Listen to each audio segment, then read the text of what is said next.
Hi, welcome everyone. My name is Menaka Herat. I'm a software quality assurance analyst. I use many test management tools during my career. Today I'm going to teach you one of the best tools called Practitest. As an introduction, I would like to talk about the overall view of the tool. When we go in deep, I will explain how to use that tool efficiently with real life scenarios. There are some advantages in Practitest.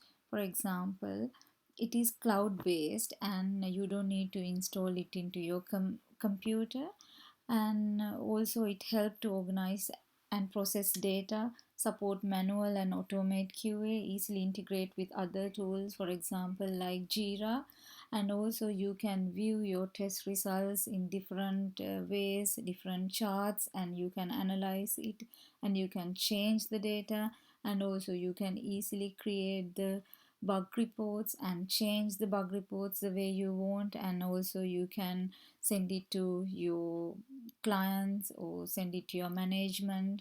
And there are so many advantages in this tool.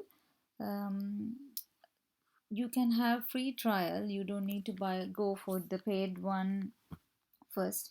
There is a free trial option and it will last for, I think, for 1 week or 2 weeks time.